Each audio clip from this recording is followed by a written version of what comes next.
Hello there! In this lesson, we're going to look at 3 high-stakes English exams. PTE Academic, IELTS Academic, and TOEFL iBT. And I'm going to do a bit of a deep dive, an unbiased deep dive into these 3 exams so you can find out which one is the best one for you. Okay? Let's take a look. So what we're going to do is, again, look at PTE Academic, IELTS Academic, TOEFL iBT. We're going to focus specifically on the speaking and writing sections because they're the hardest ones. We're going to look at the content and format between the 3 tests. We're going to compare the computer-based test versus the paper-based tests. We'll also look at the task lengths, the difficulty, the scoring, and how you can prepare best.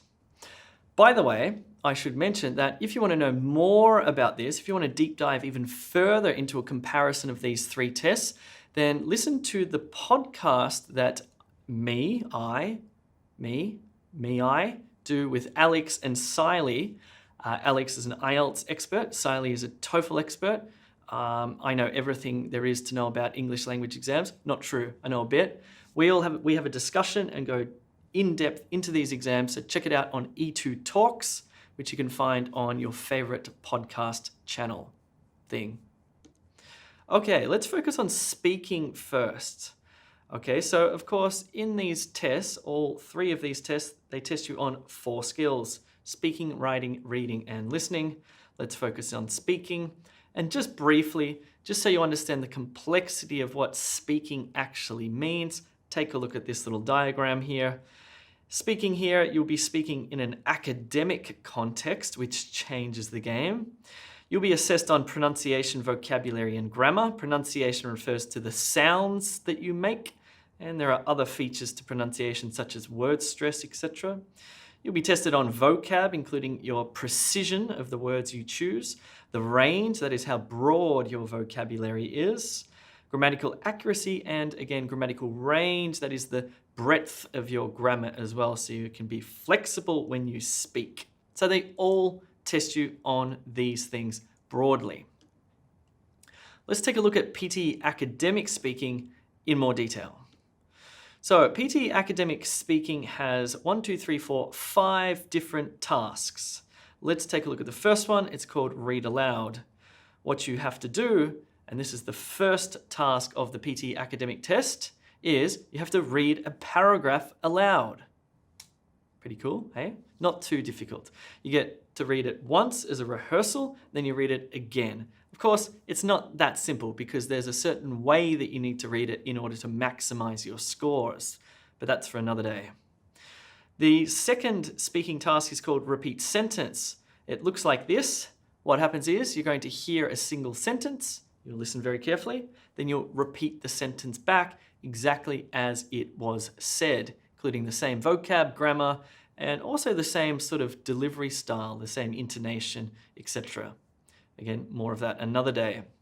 The third speaking task on PTE Academic is called Describe Image, and it looks like this. What happens is you'll have 25 seconds to look at that image, then you'll have 40 seconds to describe the image in some level of detail, okay? And remember, on PTE Academic, you don't just get one task, you'll get a number of read alouds, a number of repeat sentences, a number of describe images, etc. The fourth speaking task in PTE Academic is called Retell Lecture. It looks like this. What happens is you're going to hear a lecture or an interview. You'll be taking notes. Then you'll have 10 seconds to prepare after that lecture or interview finishes. And then you'll retell the lecture in your own words in under 40 seconds. This is where it starts to get pretty tricky in PTE Academic, pretty challenging. And the final speaking task of PTE Academic is called Answer Short Question, where you need to answer a short question. Looks like this. You'll hear a question and you just answer in 1 or 2 words. Cool. That, in short, is PTE Academic Speaking. Now, how is it scored? Well, actually, not how is it scored. How many points do you get? You get a score of between 10 and 90. So you might get a 75 or a 12 or something like that. And it's worth noting that PTE Academic Speaking is entirely marked by an algorithm, not a human brain. okay? Which we'll talk about the pros and cons of that coming up. Okay, let's take a close look at IELTS Speaking. Now, this is IELTS Academic and IELTS General have the same speaking task. There's no difference if you're taking one of those exams, okay? IELTS Speaking looks like this. Well, it doesn't actually look like this. It looks like a human being because you're going to be talking to a person, not a computer. There are 3 parts. There's small talk, a 2-minute monologue, and an in-depth discussion. Small talk is where the examiner will ask you just sort of very straightforward questions like, do you study or do you work? Tell me about where you live. Do you live in an apartment or a house? They sort of very, very straightforward questions like this. Do you like the rain? Very strange questions sometimes. And you have to say, yes, I like the rain. But you also have to elaborate on why. Part 2 of IELTS Speaking gets quite challenging. This is where you need to deliver a 2-minute speech. You can call it a speech if you like. You have to talk for 2 minutes. You'll get 1 minute to prepare. They give you like a task card and you have a topic to talk about. And you get 1 minute to prepare and take notes. And then you have to speak about that topic for up to 2 minutes. And that's a real challenge. Part 3 is an extension of the topic that you did in part 2. So say, for example, you had to talk about, I don't know, a gift in part 2 for 2 minutes, a gift that you once received. In part 3, there might be lots of questions about advertising, sort of relating to gifts. And part 3 is where it gets quite in-depth and philosophical. The questions are much more complex and you need to think much more critically and therefore exercise in your answer, better vocabulary, more complex grammar, etc. in order to score highly. So you are scored by a person in the moment. So that examiner is going to be asking you the questions and taking notes and scoring you in the moment. And you'll be scored between 0, that means you don't say anything at all, and 9, which means you just deliver incredible Barack Obama type of answers. Yes, let's not get into politics. But you'll be scored in increments of 0.5. So you might get like a 7.5 or an 8 or an 8.5, for example. And there are some limitations with just having a human examiner, but we'll talk about that coming up. The next exam is TOEFL iBT, and here's how it works. You'll have what's called independent speaking tasks and integrated speaking tasks, or should I say an independent speaking task and integrated speaking tasks, plural. So these are quite short tasks where you get a little bit of time to prepare. Might just ask you a single question that you have to talk about. You'll get maybe 15 to 30 seconds to prepare, and then you have to speak on give an answer, which will be 45 to 60 seconds. With the integrated speaking tasks, you'll listen to something and you'll read something and then you need to speak about them, okay? Okay, so in TOEFL, you're scored between 0 and 30 points, okay? In increments of 1. So 2, 3, 4, 5, 6, 7, 8, etc. up to 30. Now, TOEFL's cool because it scores you via an algorithm and a person, a human being, will also be assessing you as well. Interesting thing is with TOEFL, you're not actually on test day speaking to a person, you'll be speaking to the computer, okay? But those answers will be sent. They will be sent to the algorithm and they'll be sent to a person who will do the marking, and then they sort of use both of them to derive your score. In fact, I think there are 2 different examiners that assess the one piece of speaking. Cool, so let's do a little comparison of the 3 tests and those tasks and the format, the marking, whether it's interactive, the scoring, and the length. So PTE Academic is a computer-based test. It's marked via an algorithm. It's not interactive. This means there's no back and forth dialogue, 2 people speaking. It's you speaking into the computer. Like you're describing an image, then you're retelling a lecture, or you're reading aloud, but there's no back and forth. So there's no listening involved, except for in retell lecture, because you have to listen to that lecture. Anyway, so there's no person involved, no interactivity.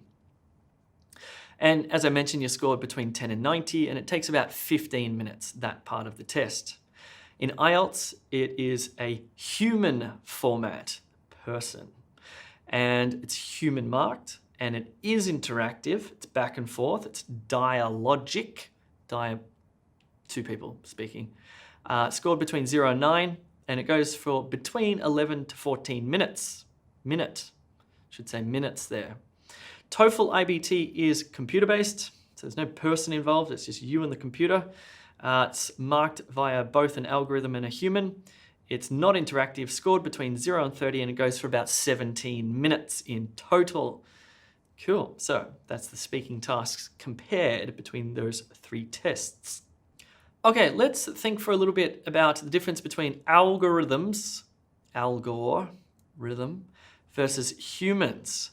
So, how accurate are they? Well, algorithms are good at assessing speaking. Are they perfect? No. Are they bad? No. They're pretty good. They're pretty accurate. They're certainly, what's the word? Consistent, okay, which is a good thing. Humans, are they accurate? Depends.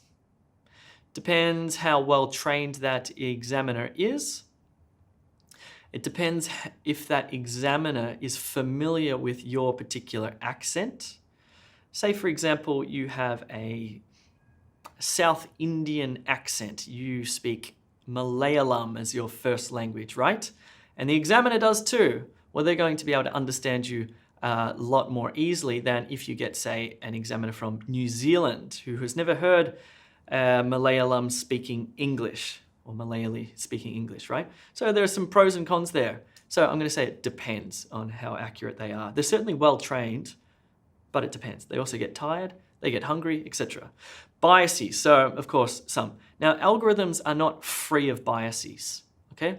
That's not true because you need to create an algorithm or the scoring mechanism, and when you do that, you might be including biases in the algorithm that you can't get out unless you train the algorithm further. So there are biases in the algorithm. Yes, there are. Are there biases in the human? Yes, there are. There's not much you can do about that. Are they reliable? Well, that means let's think about reliability in that they're consistent with their scoring. Algorithms are entirely consistent.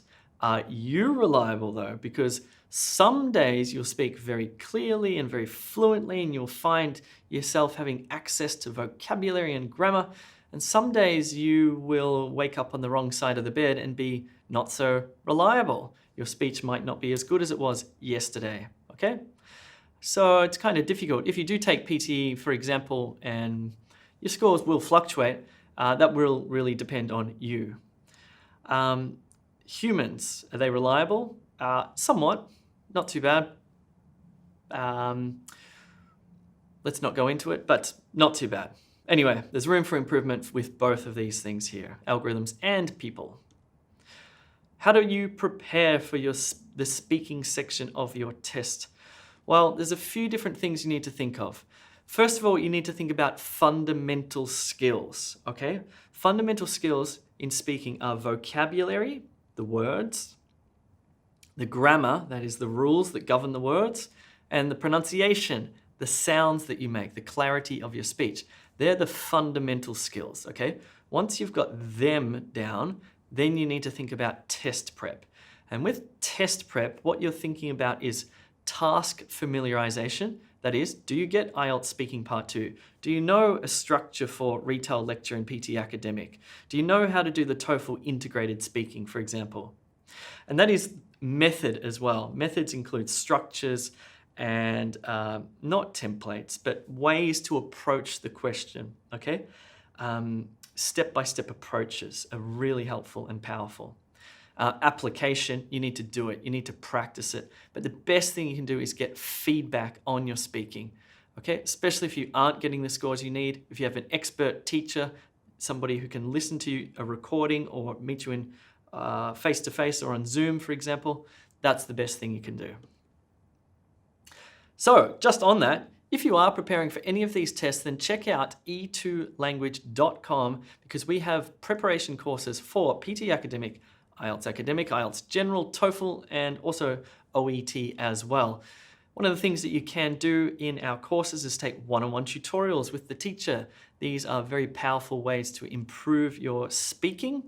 We can also we assess your speaking, where you'll do a recording and you'll submit it through the computer. Our expert teachers will then give you an assessment. They'll listen to you carefully, tell you exactly what you need to do to boost your scores before you take the exam.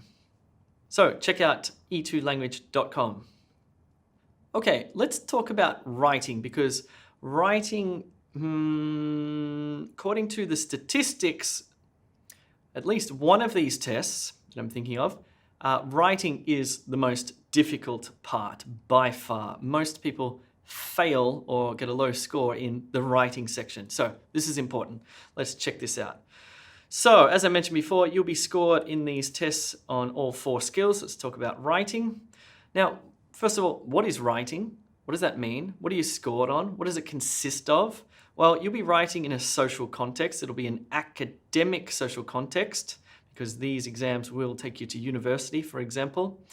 Writing consists of vocab, grammar, and structure. Vocabulary consists of range, that is how broad your vocabulary is, how precise it is, that is your word choice, and it also includes your spelling as well, because it's the vocab that you need to spell in writing. Grammar consists of accuracy, that is you're getting your plural nouns and your verb tenses and the preposition correct, and also the range, that is you can write well-constructed, that means you know all the verb tenses, you know all the different little thingamajiggies of grammar.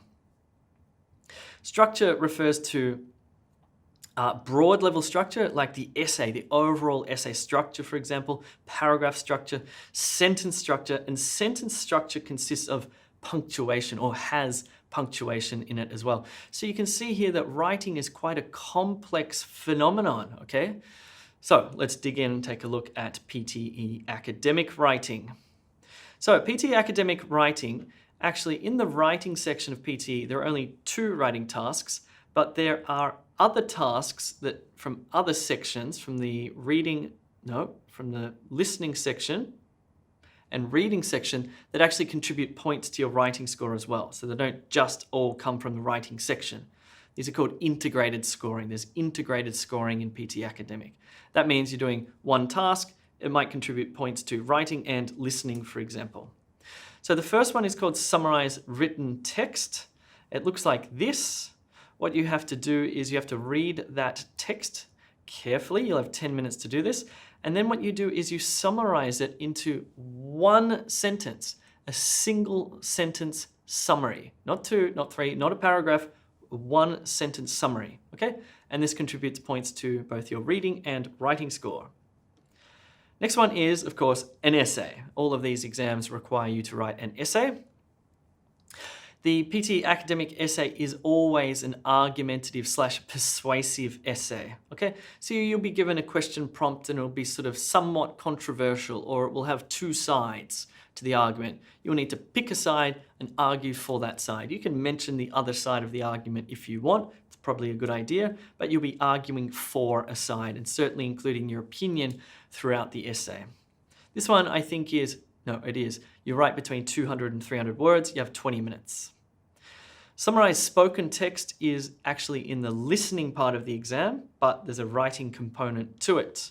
What happens is you'll listen to a lecture or an interview, you'll take notes, then you're going to write a summary of between 50 and 70 words.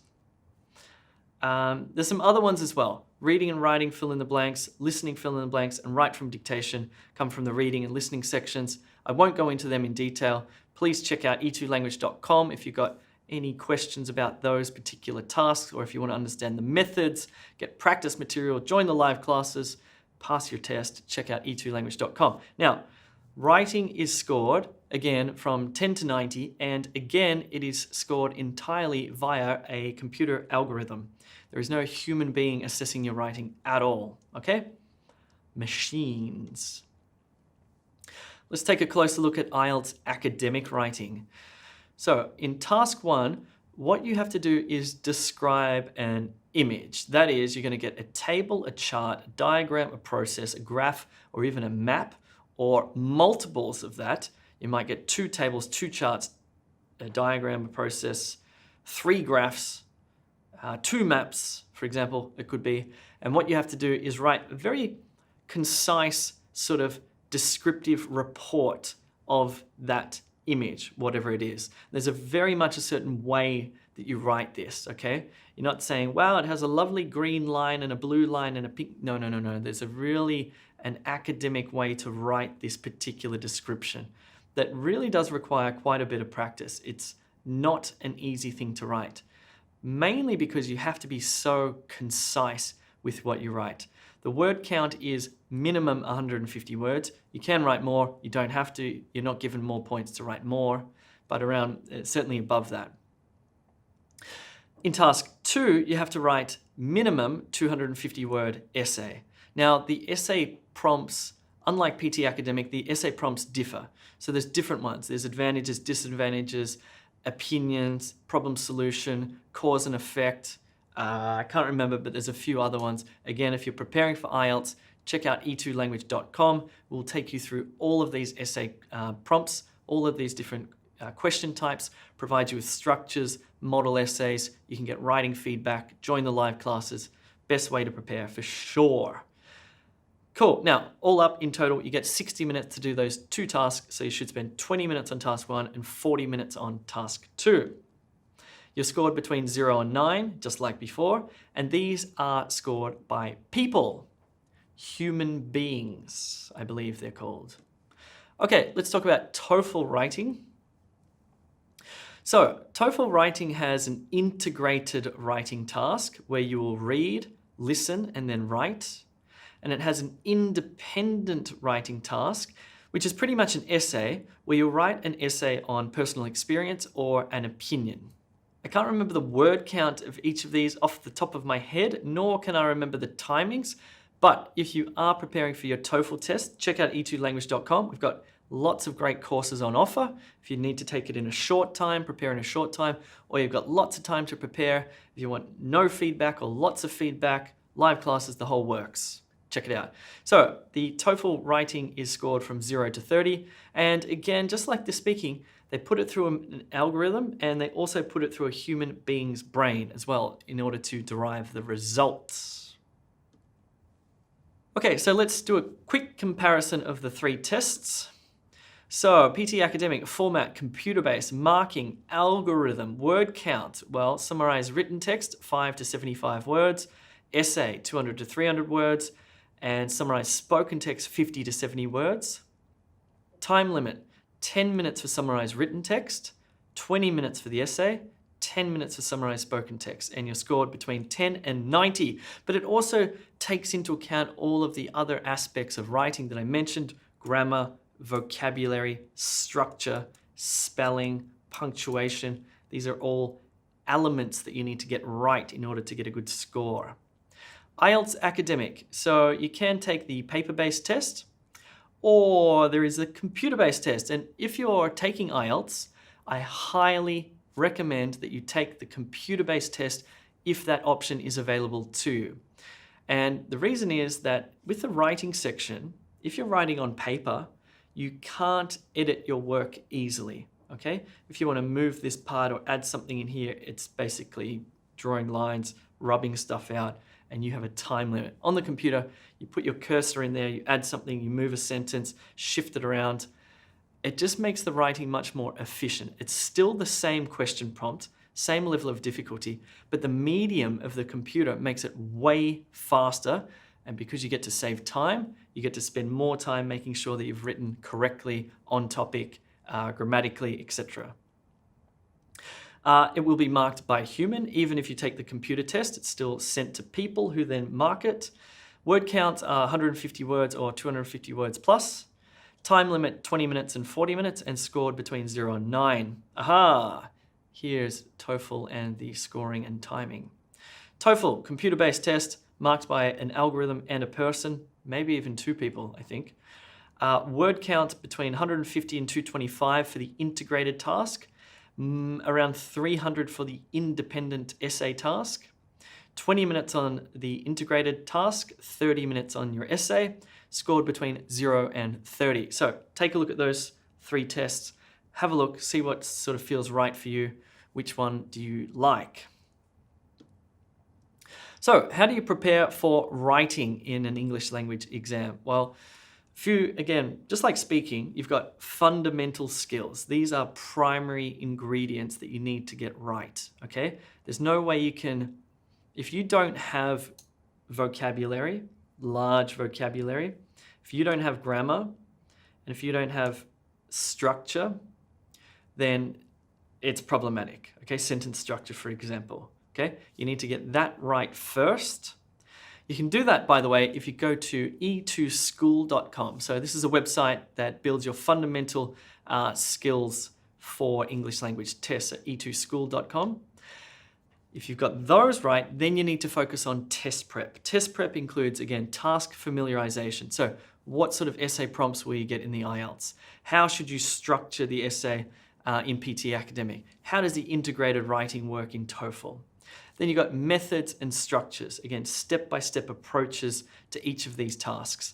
Application, you need to do practice questions, and feedback for writing is essential because you don't know what mistakes you're making, and only an expert, not your friend, not your mum, somebody who is actually really well versed in these exams can help you out there, okay? Because what's important here is the criteria. So these essays that we write, or that you write, the examiners and the algorithm are not just marking them thinking, oh, that looks good, let's just give that a 56. No, there's a certain criteria, certain checklist, if you like, that you need to meet all of these standards or exceed them in order to get a high score. And that's why a good teacher, like an E2 language teacher, is so essential. So check out e2language.com if you're preparing for one of these tests. And if you're watching this on YouTube, please click that subscribe button so you can get lots of great videos while you prepare for your test. That's all. See you later. My name is Jay. I'll see you soon. Hopefully see you on e2language.com.